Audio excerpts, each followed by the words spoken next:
ईशान, एक होशियार पर गरीब स्टूडेंट, प्रोफेसर वर्धन के पास काम मांगने जाता है। प्रोफेसर वर्धन एक सख्त और अजीब इंसान है जो कभी किसी से हंसती नहीं। उनकी आंखों में एक अजीब सा खौफ रहता है। प्रोफेसर वर्धन कहते हैं, काम सिर्फ इतना है कि मेरी लाइब्रेरी की किताबों को साफ करना है, पर याद रहे, ऊपर वाली शेल्फ की लाल डायरी को कभी हाथ मत लगाना। ईशान रात को लाइब्रेरी में काम कर रहा है। बाहर बारिश हो रही है। लाइब्रेरी के कोने में एक पुरानी घड़ी टिक टिक कर रही है। ईशान की नज़र बार बार उसी लाल डायरी पर जाती है। अचानक एक बिल्ली खिड़की से कूदती है और ऊपर वाली शेल्फ से कुछ किताबें गिर जाती हैं। अन्य किताबों के बीच वही लाल डायरी भी नीचे गिर जाती है। ईशान उस उठाता है, पर जैसे ही वो उस खोलता है, उसके अंदर से एक पुरानी जली हुई फोटो निकलती है। फोटो में प्रोफेसर वर्धन खड़े हैं, पर उनके साथ एक लड़की है जिसका चेहरा फोटो से काट दिया गया है। फोटो के पीछे लिखा है, द 15th of August 2005। तभी लाइब्रेरी का दरवाजा खुलता है। ईशान हड़बड़ाकर डायरी छुपाता है। प्रोफेसर वर्धन दरवाजे पर खड़े हैं, उनके हाथ में एक पुराना लैंप है और उनके चेहरे पर एक खौफनाक मुस्कुराहट है। प्रोफेसर वर्धन कहते हैं, मैंने कहा था ना ईशान, ऊपर वाली शेल्फ से दूर रहना। लाइब्रेरी में सन्नाटा है। प्रोफेसर वर्धन ईशान के बेहद करीब आते हैं। उनके जूतों की आवाज़ पूरे कमरे में गूंज रही है। प्रोफेसर वर्धन धीमी आवाज में कहते हैं, तुमने कुछ उठाया तो नहीं नीचे से? ईशान का दिल तेजी से धड़क रहा है। उसने डायरी अपनी जैकेट के अंदर छुपाई हुई है। ईशान कहता है, नहीं सिर, बस किताबें गिर गई थी, मैं उन्हें वापस रख रहा था। प्रोफेसर थोड़ी देर यूं घूरते हैं, फिर बिना कुछ कहे बाहर निकल जाते हैं। ईशान चैन की सांस लेता है। रात के 2 बजे हैं। ईशान अपने हॉस्टल के कमरे में बैठा है, उसके हाथ में वो लाल डायरी है। वो डरते डरते पहला पन्ना खोलता है। पन्ना पीला पड़ चुका है, पर उस पर लिखी इंक स्याही अभी भी साफ है। डायरी की लाइंस में लिखा था, आज 12 सितंबर है। उसका खून मेरे हाथों पर अभी भी गर्म महसूस हो रहा है। सब कहते हैं ये एक हादसा था, पर मैं जानता हूँ, मैंने उस जानबूझकर गिरने दिया। क्यों? क्योंकि वो मेरा राज जान गई थी। ईशान पन्ना पलटता है। वहाँ एक और जली हुई फोटो मिलती है। इस बार लड़की का चेहरा थोड़ा सा दिख रहा है। उसने एक पुराने स्टाइल का मेडल पहना हुआ है, जिस पर लिखा है, एसटी जूट्स कॉलेज 2005। ईशान चौंक जाता है। ये वही मेडल है जो प्रोफेसर वर्धन के केबिन में एक फ्रेम में लगा हुआ है। ईशान बहाने से प्रोफेसर के केबिन में सफाई करने जाता है। वो उस मेडल को गौर से देखता है। मेडल के पीछे एक नाम खुदा हुआ है, अनन्या। जैसे ही ईशान वो नाम पढ़ता है, प्रोफेसर वर्धन पीछे से आ जाते हैं। उनके हाथ में एक पुरानी सिजर्स कैंची है जिसे वो तेज कर रहे हैं। प्रोफेसर वर्धन कहते हैं, अनन्या एक बहुत होनहार स्टूडेंट थी, पर उसने एक गलती कर दी थी ईशान। यूएसए वो बातें पता चल गई थी जो उसे नहीं जाननी चाहिए थी। तुम्हें लगता है तुम होशियार हो? प्रोफेसर वर्धन ईशान के गले के पास कैंची ले आते हैं, जैसे उसके कॉलर को ठीक कर रहे हो, पर उनकी आंखों में जुनून है। प्रोफेसर वर्धन कहते हैं, कल रात तुमने जो डायरी चुराई, वो मुझे वापस चाहिए। आज रात मेरे घर के बेसमेंट में आओ, अगर तुम जिंदा रहना चाहते हो तो। रात के 11 बज रहे हैं। ईशान प्रोफेसर के घर के पुराने लकड़ी के दरवाजे को धक्का देता है। चार चार की आवाज सन्नाटे को चीर देती है।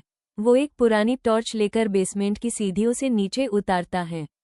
वहां से अजीब सी केमिकल्स और पुरानी किताबों की बू आ रही है। नीचे पहुंचते ही ईशान देखता है कि वहां एक दूसरी लाइब्रेरी है, पर ये आम किताबें नहीं है। यहाँ हर एक फाइल पर एक स्टूडेंट का नाम और उनकी फोटो लगी है। ईशान की टॉर्च की रोशनी एक फाइल पर रुकती है, अनन्या बैच 2005। ईशान फाइल खोलता है। उसमें अनन्या के बारे में सब कुछ है, उसके पसंदीदा विषय, उसके दोस्त और वो मेडल जो ईशान ने देखा था। पर सबसे हैरान करने वाली बात ये थी कि फाइल के आखिरी पन्ना पर प्रोफेसर वर्धन ने लिखा था, अनन्या मेरी सबसे बड़ी नाकामी। तभी कोने में रखा एक पुराना रिकॉर्ड प्लेयर अपने आप बजने लगता है। उसमें से एक लड़की की दबी हुई रोने की आवाज आती है। ईशान डर से कांपते हुए दीवार को छूता है। यूज महसूस होता है कि दीवार का एक हिस्सा खोखला है। वो एक बड़ा सा पर्दा हटाता है और वहां एक बड़ा सा मिरर होता है, पर वो आईना नहीं है, वो एक वन वे ग्लास है। ग्लास के इस तरफ एक छोटा सा कमरा है जो बिल्कुल 2005 के हॉस्टल रूम जैसा दिखता है। वहाँ एक कुर्सी पर एक पुराना पुतला बैठा है जिसने अनन्या जैसे कपड़े पहने हैं। अचानक बेसमेंट की लाइट्स जल जाती हैं। प्रोफेसर वर्धन वहाँ खड़े हैं, उनके हाथ में वही लाल डायरी है जो उन्होंने ईशान से वापस ले ली थी। प्रोफेसर वर्धन ठंडे लहज में कहते हैं, तुमने पूछो था ना ईशान कि मैं होशियार बच्चों को क्यों पसंद करता हूँ? क्योंकि होशियार बच्चे सवाल पूछते हैं, और अनन्या ने भी वही गलती की थी। उस लगता था कि मैं उससे प्यार करता हूँ, पर मैं तो सिर्फ उस पर एक एक्सपेरिमेंट कर रहा था। प्रोफेसर एक पुराना इंजेक्टर निकालते हैं जिसमें कोई नीला लिक्विड है। प्रोफेसर वर्धन कहते हैं, अनन्या ने डर की वजह से अपनी आवाज खो दी थी। आज मैं देखना चाहता हूँ कि तुम्हारा डर तुम्हें क्या सिखाता है। प्रोफेसर वर्धन वही नीला इंजेक्टर लेकर ईशान की तरफ बढ़ते हैं। उनकी आंखों में कोई रहम नहीं है। ईशान डर के मारे पीछे हटते हुए एक पुरानी लकड़ी की टेबल गिरा देता है। ईशान कहता है, सर प्लीज, मैं किसी को कुछ नहीं बताऊंगा, मुझे जाने दीजिए। प्रोफेसर वर्धन कहते हैं, अनन्या ने भी यही कहा था ईशान, पर राज की फितरत है, वो बाहर निकल ही आता है। जैसे हाय प्रोफेसर वार करते हैं, ईशान ने एक भरी किताब अनपढ़ फेंकता है और अंधेरे का फायदा उठाकर एक पुराने शेल्फ के पीछे छुप जाता है।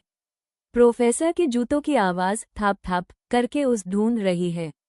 ईशान का हाथ एक पुराने टेप रिकॉर्डर पर पड़ता है। वो उस उठाकर अपनी पॉकेट में डालता है और बेसमेंट की एक छोटी सी खिड़की से, जो ऊपर गार्डन में खुलती है, बड़ी मुश्किल से बाहर निकल जाता है। ईशान भीगे हुए हालत में अपने हॉस्टल पहुंचता है और दरवाजा अंदर से लॉक कर लेता है। उसका शरीर कांप रहा है। वो टेप रिकॉर्डर निकालता है। वो पुराना है, धूल से भरा है। वो प्ले बटन दबाता है। टेप से पहले सिर्फ हिसिंग साउंड आती है, फिर एक लड़की की रोटी हुई और डरी हुई आवाज गूंजती है। टेप से अनन्याज वॉइस आती है, आज छोड़ा अगस्त है, अगर कोई ये सुन रहा है तो प्लीज मुझे बचाइए। प्रोफेसर वर्धन पागल हो चुके हैं। वो मुझे इस बेसमेंट में बैंड करके डर का साइकोलॉजी टेस्ट कर रहे हैं। उन्होंने मुझे बताया है कि कल वो मुझे एक ऐसी दवाई देंगे जिससे मैं हमेशा के लिए सब भूल जाऊंगी। वो मेडल हाई रास्ता है। 2005। ईशान चौंक जाता है। 2005। ये सिर्फ साल नहीं था, ये एक कोड था। ईशान को याद आता है कि प्रोफेसर के केबिन में एक पुरानी तिजोरी है जिसमें 2005 जैसा डायल लगा है। तभी ईशान के फोन पर एक मैसेज आता है, अननोन नंबर से। मैसेज में लिखा होता है, टेप रिकॉर्डर की बैटरी खत्म होने से पहले मेरे पास ले आओ, वरन कल का सूरज तुम नहीं देखोगे। ईशान खिड़की से बाहर देखता है। प्रोफेसर वर्धन हॉस्टल के गेट पर खड़े सीधा ईशान की खिड़की की तरफ देख रहे हैं। प्रोफेसर वर्धन गेट पर खड़े हैं। ईशान पिछली खिड़की से एक रस्सी के सहारे नीचे उतरता है। बारिश की वजह से रस्सी फिसल रही है, पर वो हिम्मत नहीं हारता। वो अंधेरे का फायदा उठाकर कॉलेज बिल्डिंग की तरफ भागता है। ईशान प्रोफेसर के केबिन में दाखिल होता है। हर तरफ पुरानी किताबों की बू है। वो वही तिजोरी ढूंढता है जो दीवार में एक पुरानी पेंटिंग के पीछे छुपी है। उसकी टॉर्च की रोशनी डायल पर पड़ती है। ईशान के हाथ कांप रहे हैं। वो डायल घूमता है। 2005। क्लिक। दरवाजा धीरे से खुलता है। ईशान को लगा था वहां पैसे या सोना होगा, पर वहां सिर्फ एक छोटा सा शूज है जो एक बच्चे का लग रहा है, और एक पुरानी डायरी का आखिरी पन्ना। ईशान वो पन्ना पढ़ता है। उसमें लिखा है, अनन्या मेरी दुश्मन नहीं थी, वो मेरी बेटी थी। मैंने यूज बचाने के लिए वो एक्सपेरिमेंट किया था, पर डर ने उस मुझसे छीन लिया। आज भी वो बेसमेंट में मेरा इंतजार कर रही है। वो पुतला नहीं, वो मेरी उम्मीद है। ईशान चौंक जाता है। अनन्या प्रोफेसर की बेटी थी। तभी केबिन की लाइट जलती है। प्रोफेसर वर्धन दरवाजे पर खड़े हैं। उनके हाथ में कोई हथियार नहीं है, बस उनकी आंखों में गहरा दर्द और पागलपन है। प्रोफेसर वर्धन कहते हैं, तुम्हें लगा मैं कातिल हूँ? मैं तो सिर्फ एक बाप हूँ जो अपनी बेटी की आवाज वापस लाना चाहता है। और अब तुम मुझे उसके पास ले जाओगे। प्रोफेसर वर्धन ने केबिन का दरवाजा बाहर से लॉक कर दिया और अंदर एक जहरीली गैस छोड़ दी। केबिन में हल्की नीली गैस फैल रही है। ईशान को चक्कर आ रहे हैं। वो दरवाजा पीटता है, पर वो मोटी लकड़ी का बना है। उसकी नज़र प्रोफेसर की मेज पर रखे एक भरी पेपरवेट पर पड़ती है। ईशान खांसते हुए कहता है, सर खोलिए, मैं मर जाऊंगा। दरवाजे के बाहर प्रोफेसर वर्धन जमीन पर बैठे हैं, जैसे किसी सदमे में हो। वो किसी से बात कर रहे हैं, पर वहां कोई नहीं है। प्रोफेसर वर्धन कहते हैं, देखो अनन्या, आज हमें नया सब्जेक्ट मिल गया है। ये बिल्कुल तुम्हारे जैसा होशियार है। जब ये डर जाएगा तब हमें वो फॉर्मूला मिल जाएगा जो तुम्हारी आवाज वापस लाएगा। ईशान अपनी शर्ट निकाल कर उस पानी से भिगोता है जो मेज पर रखा था, और अपने मुंह पर बांध लेता है। वो पेपरवेट उठाता है और केबिन की खिड़की के कांच पर पूरी ताकत से मरता है। क्रैश! कांच टूटता है और ताज़ी हवा अंदर आती है। ईशान बाहर कूदने ही वाला होता है कि वो रुक जाता है। उसने देखा कि तिजोरी से निकला वो डायरी का आखिरी पन्ना अभी भी उसके हाथ में है। उस पन्ना के पीछे एक मैप बना है। नक्शा किसी पुराने हॉस्टल के कमरे का है जो अब बैंड हो चुका है। वहां एक जगह मार्क की गई है, रूम नंबर 304। ईशान को याद आता है कि अनन्या उसी कमरे में रहती थी। ईशान खिड़की से बाहर निकलकर प्रोफेसर के सामने खड़ा हो जाता है। प्रोफेसर उन्हें देखकर हैरान है। ईशान कहता है, आप बाप नहीं हैं, सर। आप एक बीमार इंसान हैं। अनन्या आपके एक्सपेरिमेंट से नहीं मारी थी, वो आपके डर से मारी थी। और रूम 304 में क्या है? क्या छुपा रखा है आपने वहां? प्रोफेसर वर्धन का चेहरा गुस्से से लाल हो जाता है। उनके हाथ कांपने लगते हैं।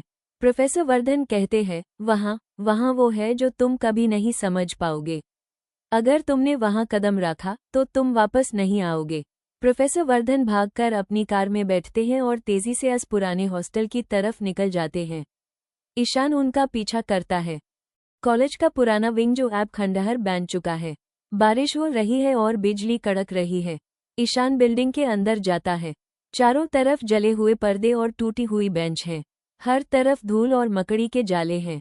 ईशान तेजी से ऊपर की मंजिल पर भागता है। दूर से यूज प्रोफेसर वर्धन की आवाज सुनाई देती है। वो किसी से बातें कर रहे हैं।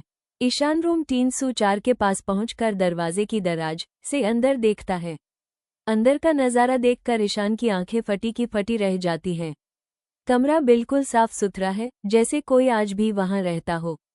मेज पर ताज़े फूल रखे हैं और एक पुराना रेडियो बज रहा है।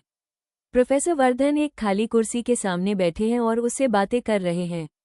प्रोफेसर वर्धन कहते हैं, देखो अनन्या, मैं आज तुम्हारे लिए तुम्हारा पसंदीदा केक लाया हूँ। आज हमारा एक्सपेरिमेंट पूरा हो जाएगा।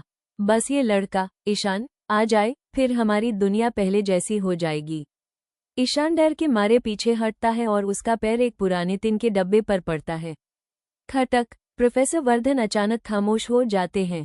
उनकी गर्दन धीरे से दरवाजे की तरफ घूमती है। उनकी आंखें बिल्कुल सफ़ेद हो चुकी हैं। प्रोफेसर वर्धन कहते हैं, आ गए ईशान? अनन्या तुम्हारा ही इंतजार कर रही थी।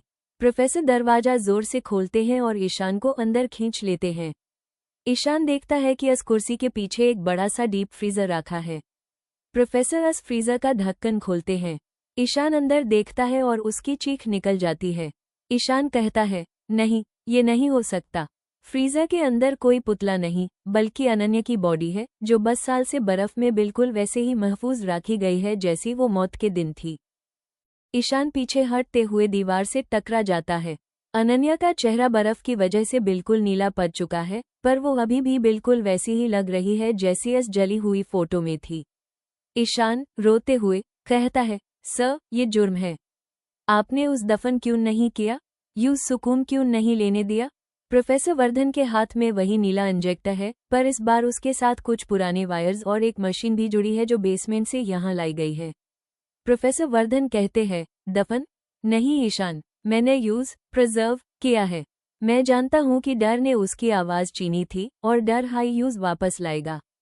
ब्रेन सेल्स को रिएक्टिवेट करने के लिए मुझे एक फ्रेश ह्यूमन न्यूरल सिग्नल चाहिए, और वो तुम्हारे पास है। प्रोफेसर ईशान को कुर्सी से बांधने की कोशिश करते हैं। वो बताते हैं कि जब कोई इंसान मौत के डर में होता है तो उसके दिमाग से एक खास तरह की एनर्जी निकलती है। प्रोफेसर वही एनर्जी ईशान से निकाल कर अनन्या के जिस्म में डालना चाहते हैं। तभी बिजली कड़कती है और पूरे हॉस्टल की लाइट चली जाती है। अंधेरे में सिर्फ मशीन की लाल लाइट जल रही है। ईशान को लगता है कि फ्रीजर के अंदर रखी अनन्या की उंगली हल्की सी हिली है। ईशान, सर, देखिए, वो हिल रही है। वो आपसे कुछ कहना चाहती है। प्रोफेसर वर्धन पागलों की तरह फ्रीजर की तरफ लपकते हैं। अनन्या, मेरी बेटी, क्या तुमने मुझे सुना? ईशान का हाथ वही टेप रिकॉर्डर पर जाता है जो उसने बेसमेंट से चुराया था। वो अंधेरे में प्ले बटन दबा देता है, पर इस बार टेप में आगे की रिकॉर्डिंग बजती है जो ईशान ने पहले नहीं सुनी थी। अनन्या की आवाज़ टेप पर सुनाई देती है, पापा, अगर आप ये सुन रहे हैं तो प्लीज़ मुझे जाने दीजिए। आपका ये एक्सपेरिमेंट मुझे जिंदा नहीं कर रहा, बल्कि मुझे हर पाल मार रहा है। मैं आपसे नफरत नहीं करती, पर मैं थक गई हूँ। मुझे आज़ाद कर दीजिए। प्रोफेसर वर्धन वही जम जाते हैं। उनके हाथ से इंजेक्टर नीचे गिर जाता है। टेप रिकॉर्डर से अनन्या की वो आखिरी दरख्वास्त सुनने के बाद प्रोफेसर वर्धन के हाथों से मशीन के वायर्स छूट जाते हैं। वो फ्रीजर के किनारे गिर जाते हैं। उनकी आंखों में वो जुनून खत्म हो गया है, अब सिर्फ एक बेबस बाप का दर्द बचा है। प्रोफेसर वर्धन फसफसते हुए कहते हैं, मैंने ये सब तुम्हारे लिए किया, अनन्या। मैं तुम्हें खोना नहीं चाहता था। ईशान अपनी रस्सी खोलने में कामयाब हो जाता है। वो प्रोफेसर के पास जाता है, पर उन्हें देखकर उस नफरत नहीं, बल्कि तरस आता है।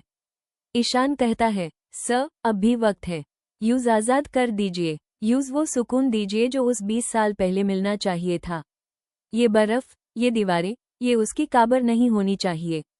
अचानक बिजली के शॉर्ट सर्किट की वजह से पुराने हॉस्टल में आग लग जाती है। प्रोफेसर की वो हैवी मशीन फटने लगती है। तेजी से आग रूम 304 की तरफ बढ़ती है। आग की लपटें देखकर प्रोफेसर वर्धन के चेहरे पर एक अजीब सा सुकून आ जाता है।